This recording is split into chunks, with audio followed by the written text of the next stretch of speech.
할렐루야.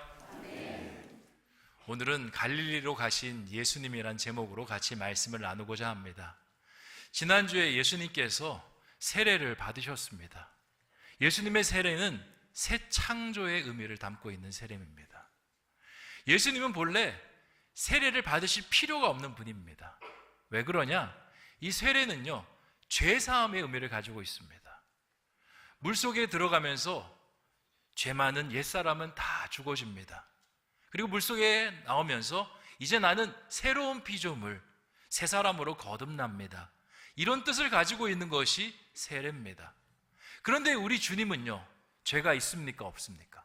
없습니다. 그렇기 때문에 세례를 받으실 필요가 없는 겁니다. 그러면 세례를 왜 받으신 것이냐?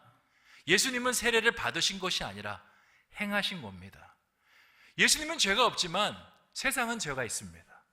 예수님이 스스로 생수의 강이 돼서 세상 속에 세례를 베푸신 사건이 바로 예수님의 세례 사건입니다. 그리고 오늘 말씀으로 이어집니다. 이제 하나님께서 새 창조를 시작하시겠다. 이제 이 땅에 새로운 피조물을 만들어 내시겠다 선포하시고요. 실제로 오늘 읽은 말씀부터 그 일이 이루어집니다. 마가복음 1장 14절에서 15절까지의 말씀, 갈릴리로 가신 그 예수님의 발걸음은 바로 그것을 하기 위해서 이동하신 발걸음입니다. 이 마가복음을 보면요, 굉장히 특이한 것을 발견할 수 있습니다. 마가는요, 좀 강박이 있습니다. 예수님의 모든 행동을 의미를 두고요, 예수님의 모든 행동은 앞의 사건과 뒤의 사건이 필연적으로 연결된다라고 그렇게 봤습니다. 그러니까 예수님께서 어디를 이동하실 때 오늘은 좀 기분이 울적하니까 바다를 좀 봐야겠다, 갈릴리로 가시거나, 오늘은 좀 번화가를 좀 보고 싶네, 예루살렘 도성으로 가시거나, 이렇게 간 게 아니라 예수님께서 갈릴리로 가실 때는 어떠한 의도와 하나님의 계획을 가지고 갔으며 거기에는 우리를 향한 교훈이 있다라고 그렇게 바라봤습니다. 이에 대한 증거로요, 마가복음을 보면 아주 빈번하게 등장하는 단어가 있는데 헬라어 유디스라는 단어가 있습니다. 이게 한국어로 번역하면 곧, 즉시, 마침이라는 단어입니다. 이 단어는요, 필연적인 앞에 두 상황을 연결할 때 자주 사용되는 단어입니다. 예를 들어 보면 12시 1분이 지나면 1분 지나면 이제 몇 분이 찾아옵니까? 12시 2분이 찾아오죠. 12시 1분이 지났습니다. 곧 12시 2분이 찾아왔습니다. 12시 2분이 지난 다음에 몇 분이 다가옵니까? 3분이 오죠. 12시 2분이 지났습니다. 마침 3분이 찾아왔습니다. 이렇게 성경을 구성하고 있다는 겁니다. 이 유디스라는 단어가 41회나 등장하고요, 다른 복음서에 비해서 2배나 많게 등장합니다. 마가복음이 다른 복음서보다 짧습니다. 다른 복음서는 20장 넘어가는데 여기는 16장밖에 안 돼 있습니다. 그러니까 굉장히 빈번하게 나타나는 것이죠. 왜 그렇게 보냐? 예수님의 모든 움직임이 필연적이라는 겁니다. 자, 이런 관점으로 오늘 말씀, 갈릴리로 가신 예수님의 모습을 보면요, 이것도요, 그냥 간 것이 아닙니다. 어떤 의도와 의미를 가지고 간 것입니다. 오늘 우리는 이것을 한번 파헤쳐 보려고 합니다. 도대체 왜 예수님께서 수많은 도성이 있는데 갈릴리라는 지역으로 가셨을까? 거기로 가시면서 우리에게 주시는 그 영적인 의미는 무엇인가? 그것을 찾고 은혜를 나누는 저와 여러분 되시기를 주님의 이름으로 축원드립니다. 우리 오늘 읽었던 말씀, 마가복음 1장 14절 15절 말씀 같이 한번 읽어보겠습니다. 시작. 요한이 잡힌 후 예수께서 갈릴리에 오셔서 하나님의 복음을 전파하여 이르시되 때가 찼고 하나님의 나라가 가까이 왔으니 회개하고 복음을 믿으라 하시더라. 아멘. 자, 주님께서 갈릴리로 가신 이유는 하나님의 복음을 전파하기 위함입니다. 그 하나님의 복음이 뭐냐? 때가 찼고 하나님 나라가 가까웠으니 회개하고 복음을 믿으라, 이 얘기입니다. 근데 왜 하필 갈릴리일까? 이스라엘은요, 갈릴리가 중심이 아니라 남부에 있는 예루살렘이 중심입니다. 예루살렘에 많은 사람들이 모여 있고요, 사회와 율법과 성전, 모든 종교적인 것들, 그리고 사회의 기초가 되는 것들이 다 예루살렘에 모여 있습니다. 근데 예수님께서 그곳으로 안 가시고요, 갈릴리로 가셨습니다. 왜 그러셨을까? 여기에는 두 가지 이유가 담겨져 있습니다. 첫 번째, 갈릴리로 가신 건요, 예수님께서 받으신 세례와 관련이 있습니다. 지난주에 제가 예수님이 어디서 세례를 받으셨다라고 이야기합니까? 요단강에서 받았습니다. 이스라엘을 보면요, 요단강이 이스라엘 중심을 따라 흐릅니다. 지도를 한번 보여주셨으면 좋겠습니다. 이스라엘이 이렇게 생겼는데 요단강을 중심으로 십계명 두 돌판처럼 생겼습니다. 이 땅의 중간에 요단강이 있고요, 위에는 갈릴리 호수가 있고 밑에 넓은 호수는 이 사해를 이야기합니다. 요 두 호수가 있고 그 사이를 갈릴리가, 요단강이 지나가면서 이 땅에 물을 공급하고요, 식물을 자라게 합니다. 이스라엘은 사막 기후입니다. 광야 기후입니다. 물이 없으면 아무런 생명이 존재할 수 없습니다. 그런데 저 요단강이 있기 때문에 젖과 꿀이 흐르는 땅이 될 수 있는 겁니다. 예수님은요, 본인이 새로운 요단강이 되고 싶으셨습니다. 새로운 요단강이 되고 싶으셔서 요단강 속으로 들어가셨고, 그 물을 생수의 강으로 바꿔서 이스라엘을 적시는 겁니다. 이스라엘 사람들은요, 요단강의 시작점을 갈릴리 호수로 보았습니다. 한번 지도를 다시 한번 보여주세요. 지도를 보면요, 실제로 이 요단강의 발원지는 저 맨 꼭대기에 있는 헤르몬산이라는 저 산에서 발원을 합니다. 저게 만년설로 덮인 산인데 거기서 물이 흘러서 이 갈릴리 호수를 채웁니다. 근데 이스라엘은요, 경계를 제가 동그라미 쳐놨는데 단이라는 지역부터 밑에 브엘세바까지 그렇게 경계를 잡습니다. 그러니까 이스라엘 경계 내에 이 요단강의 시작점이 어디 있느냐? 바로 갈릴리입니다. 예수님께서 자신은 세상을 향한 생수의 강이고, 생수의 강이 이스라엘 전역을 덮으면서 새로운 나라를 시작하는 것을 시각화하기 위해서 예수님께서 갈릴리를 첫 번째 사역지로 택하신 것입니다. 여기서 우리는 이런 생각이 듭니다. 왜 굳이 예수님께서 그렇게까지 하실까? 굳이 그렇게까지 시각화할 필요가 있을까? 우리는 그렇게 생각하는데요, 우리 하나님은요, 이것을 굉장히 중요하게 여기십니다. 성경을 좀 읽어보신 분은 아실 겁니다. 레위기 같은 성경을 읽어보면요, 우리 하나님 굉장히 집요한 분이십니다. 제사를 드려야 하는데 어떻게 제사를 드려야 되는지 아주 상세하게 기록하고 있습니다. 그리고 성막을 건축할 때를 보면요, 실은 무슨 색깔로 써라, 이렇게 꼬아라, 저렇게 꼬아라, 다 설명해서 성경에 기록하고 있습니다. 심지어 제사장이 어떤 옷을 입어야 되는지까지도 주님께서는 다 이야기하십니다. 주님께서 왜 이렇게 디테일하게 모든 것을 이야기하실까? 주님은요, 순서를 중요시 여깁니다. 과정을 중요시 여깁니다. 그 순서와 절차를 중요하게 여기기 때문에 주님께서 갈릴리로 시작하시는 겁니다. 우리가 사는 세상은요, 과정을 별로 중요하게 여기지 않습니다. 오로지 결과만 가지고 이야기합니다. 그래서 세상에 이런 말이 있습니다. 가정 따위 이야기하지 말고 결과로만 승부해. 과정을 뭐라고 이야기합니까? 따위라고 이야기합니다. 우리가 집집마다 보통 이게 아버지들이 있습니다. 아버지들이 어깨가 으쓱하고 올라갈 때가 있습니다. 또 어떨 때는 이렇게 어깨가 처질 때가 있습니다. 그럴 때를 보면요, 결과가 가정에 좋게 날 때, 아버지를 통해서 가정이 윤택하고 이렇게 풍요로울 때 아버지 어깨가 으쓱하고 올라갑니다. 근데 아버지가 어깨가 축 처져 있을 때가 있습니다. 언제입니까? 상황이 어려울 때, 가정이 어려울 때. 아니, 아버지는 한결같이 가정을 위해 섬겨왔습니다. 가정을 사랑했습니다. 아내를 사랑하고 자녀들을 사랑해왔습니다. 근데 아버지들의 어깨가 어때는 올라가고 어떨 때는 어깨가 쪼그라듭니다. 가족 간의 모임에서 잘 나타나다가 나타나지 못한 가족들이 있습니다. 이유를 살펴보면요, 지금 어려움을 겪고 있습니다. 가족들 앞에 나서기가 창피합니다.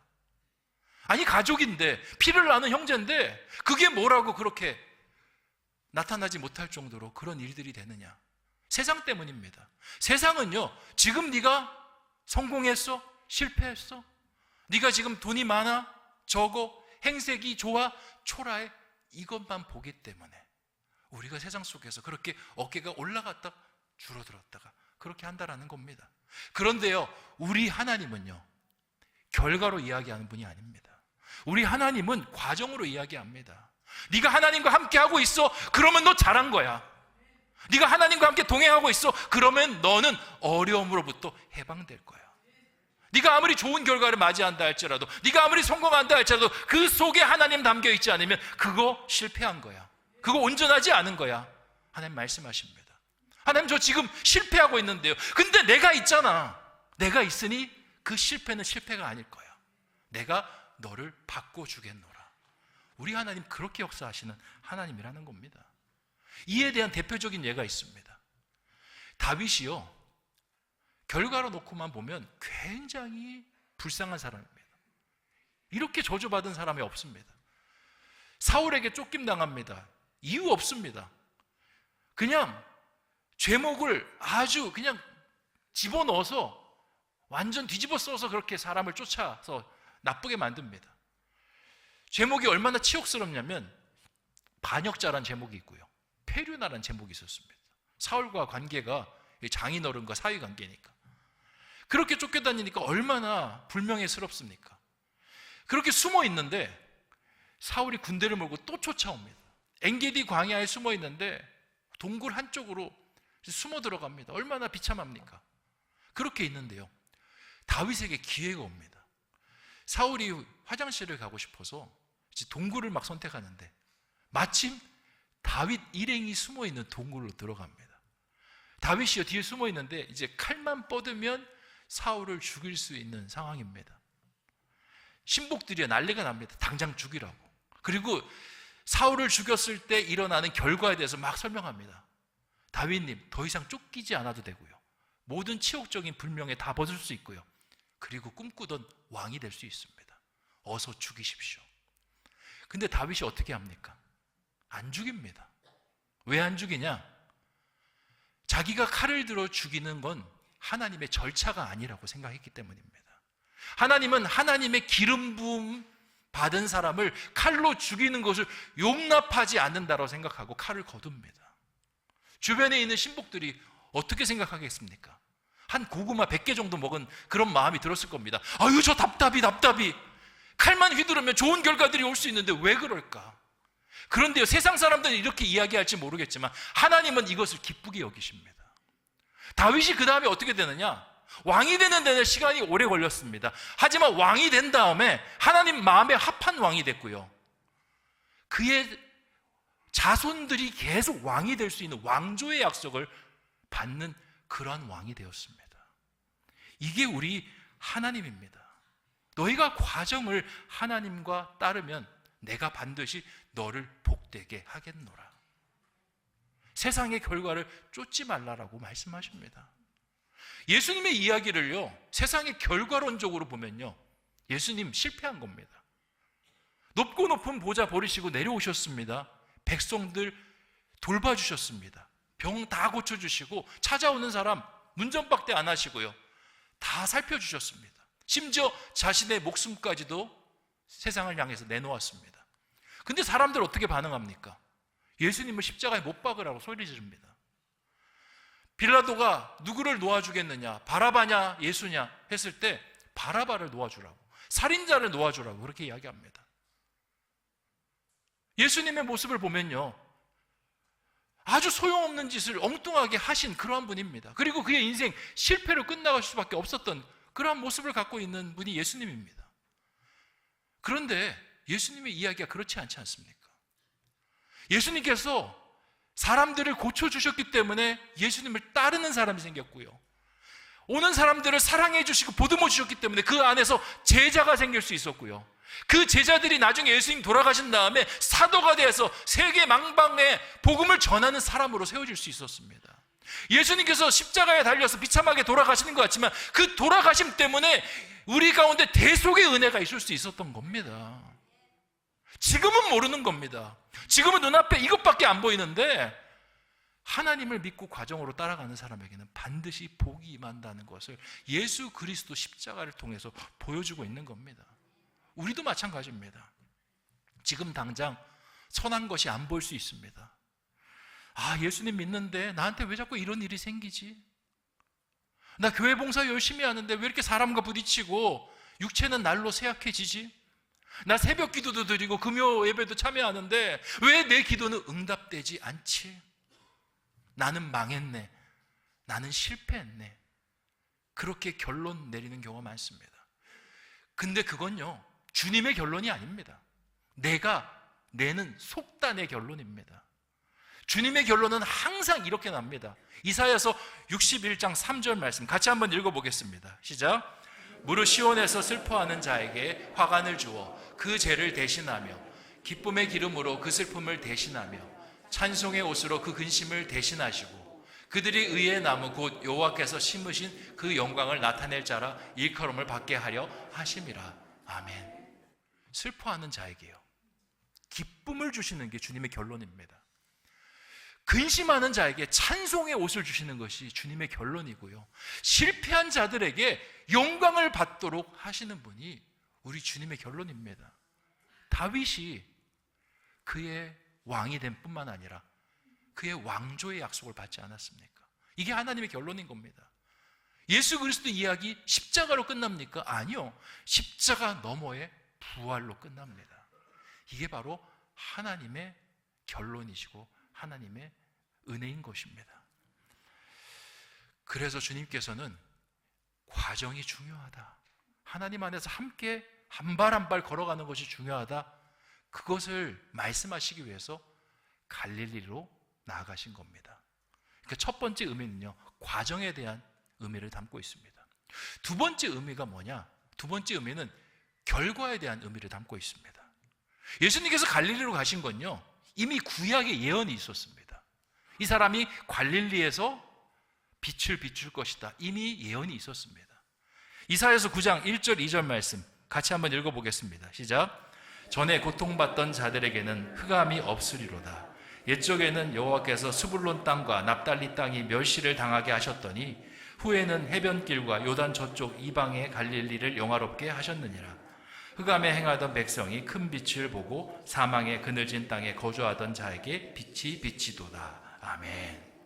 자, 이 말씀을 볼 때 이방의 갈릴리를 영화롭게 하실 분, 흑암에 행하던 백성에게 빛을 비추고 사망의 그늘진 땅에 거주하던 자에게 빛을 허락하시는 이분, 누구를 예표하는 말씀인 것 같습니까?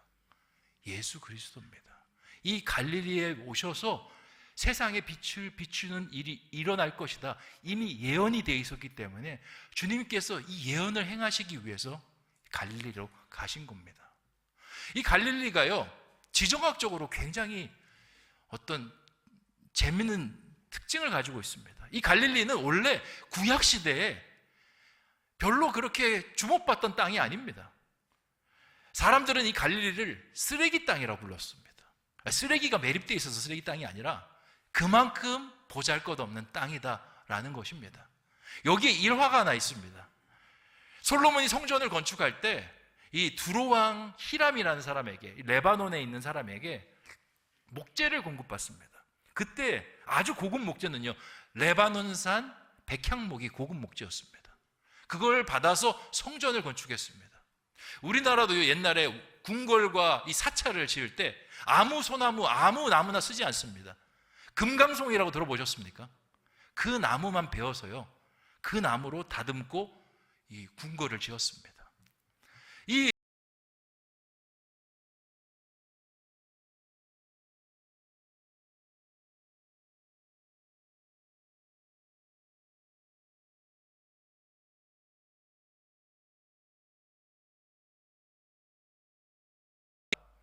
얼굴이 변합니다. 왜? 너무 안 좋은 땅을 줬기 때문에 그렇습니다. 그리고 이 땅을 쓰레기 땅이다라고 부릅니다. 이게 성경에 기록이 되어 있습니다. 제가 한번 읽어보겠습니다. 열왕기상 9장 13절 말씀입니다. 이르기를 나의 형이여, 이건 솔로몬을 향한 말입니다. 내게 준 이 성읍들이 이러하뇨 하고 이름하여 갑을 땅이라 하였더니 그 이름이 오늘까지 있으니라. 아멘. 이 땅이 어떻게 이런 땅을 줄 수 있습니까? 그리고 솔로몬 들으라고 갑을이라고 짓습니다. 이 가불이 뭐냐? 쓸모없는 황폐한 땅. 한마디로 쓰레기 땅인 겁니다. 그러니까 예수님 오시기 전에 이 갈릴리는요, 요즘 현대어로 말하면 듣보잡입니다. 듣도 보도 못한 잡스러운 땅, 그런 땅이었던 겁니다. 그러다가 이 땅이 예수님 오시기 딱 100년 전부터 빛이 들어옵니다. 이스라엘이 바벨론 포로를 끝내고 돌아왔을 때 자기들만의 나라를 만들기를 원합니다. 근데 이게 잘 안 돼요. 왜냐? 강대국들이 늘 이스라엘을 공격합니다. 바벨론 끝나니까 바사 페르시아, 페르시아 끝나니까 마게도냐, 알렉산드리아 대왕, 이런 사람들이 계속 이스라엘을 점령해서 자신들의 제국으로, 그리고 자신들의 법령을 따르게 합니다. 근데 이스라엘은요, 한번 크게 됐습니다. 하나님 말씀 잃었다가 나라를 잃어버린 경험이 있어서 제국이 이렇게 이야기하도록 자꾸 저항합니다. 그러다가 이 마게도냐 왕국 시대에 안티오쿠스 4세가 등극했을 때 이 4세가 전 지역에 칙령을 내립니다. 모든 이 식민지들은 제우스의 신상을 세우고 제우스의 법을 따르고 제우스에게 제사를 지내고 그 제물을 먹으라. 그런데 이스라엘 백성들이 이 말을 들을 수 있습니까? 안 합니다. 저항합니다. 계속 공지사항이 내려오는데 그걸 다 거절합니다. 안티오쿠스 4세가 화가 납니다. 그래서 병력을 이끌고 이집트랑 싸움을 하기 위해서 내려갔다가 이 이집트랑 싸움을 했는데 패배합니다. 화풀이로 유대를 들립니다. 그리고는 유대에 있는 사람들 다 불러내서 성경책 다 가지고 오라고. 다 가져옵니다. 보는 앞에서 불사릅니다. 율법책 다 불사르고요. 그리고 성전에다가 제우스의 신상을 건립하고 마지막이 압권입니다. 돼지 피를 받아가지고요, 성전에 뿌려버립니다. 돼지는요, 율법에서 부정한 동물입니다. 먹지도 않습니다. 지금도 유대인들은. 근데 그 피를 뿌려버린 겁니다. 모욕한 겁니다. 그러자 이 이스라엘 백성들이요, 눈이 뒤집힙니다. 상대가 마게도냐 왕국인데 뭐도 안 보입니다. 완전히 화가 나서 마게도냐 왕국이라는 전쟁을 벌이는데 이게 마카비 전쟁입니다. 여기 안에서 이제 주축으로 전쟁을 이끌었던 사람들이 마카비 형제들인데 25년 동안 싸우는데 싸워서 이깁니다. 그리고는 나름대로 이스라엘 왕조가 만들어지는데 그 왕조가요, 이 이스라엘을 재건할 때 두 축으로 재건합니다. 하나는 남부의 예루살렘 축, 그리고 하나는 북부의 갈릴리 축. 갈릴리가 당시에 교통의 요지입니다. 이 다메섹에서 지중해로 나가는데 그 길목에 위치하고 있고요, 북에서 남으로 내려갈 때 또 중요한 위치를 점유하고 있습니다. 무역로를 점유하고 있고요, 군사로를 점유하고 있고요, 그리고 많은 호수가 있지 않습니까? 그 물로 농사를 지을 수 있고 고기를 잡을 수 있습니다. 여기로 유대인들이 막 몰려들기 시작하는 겁니다. 그래서 예수님 때 갈릴리에 많은 유대인들이 살았고요, 그리고 남부의 예루살렘에 많은 유대인들이 살게 됩니다. 자, 이런 상황을 봤을 때 당시 사람들은 갈릴리의 부흥을 두 가지로 해석했습니다. 첫 번째, 야, 갈릴리가 부흥한 건 역사적인 이유 때문에 부흥한 거야. 주변 나라들의 정세가 바뀌면서 그 부산물로 갈릴리가 부흥한 거야. 이렇게 이야기하는 사람이 있었고요. 또 어떤 사람은 아니야, 하나님의 예언이 있었잖아. 갈릴리로부터 영화롭게 되리라, 빛이 비추리라. 그 말씀이 이루어진 거야 라고 이야기하는 사람이 있었습니다. 근데 이 두 사람 중에 어떤 사람이 많았겠습니까? 하나님의 뜻을 믿는 사람이 많았겠습니까? 눈에 보이는 대로 판단하고 해석하는 사람이 많았겠습니까? 우리를 보면 압니다. 우리는 하나님의 일들을 어떻게 해석합니까? 인간적으로 해석할 때 너무 많습니다. 그냥 눈에 보이는 대로 해석하고 받아들일 때가 얼마나 많은지 모릅니다. 주님께서 이 생각을 깨트리시기 위함입니다. 이 일은 그냥 이루어진 것이 아니라 내가 이 땅 가운데 오기 위해서 준비된 일이고, 그렇게 갈릴리를 사용하시기 위해서 하나님께서 만들어 가신 일이며, 내가 비로소 왔노라, 하나님의 말씀이 응답되었노라를 보여주시기 위해서 예수님께서 갈릴리로 가신 것입니다. 하나님의 나라는요, 말씀하시면 반드시 이루어지는 나라입니다. 약속하시면 반드시 성취되는 나라입니다. 그러니까 하나님은 과정만 주관하시는 분이 아니라 결과도 만들어내시는 분이십니다. 근데 우리는 중간에 과정을 보면서 그걸 결과로 받아들일 때가 너무나 많습니다. 안 되네, 어렵네, 힘드네, 실패했네, 이것이 나의 결과처럼 받아들일 때가 얼마나 많은지 모릅니다. 왜 그럴까 제가 생각해 봤습니다.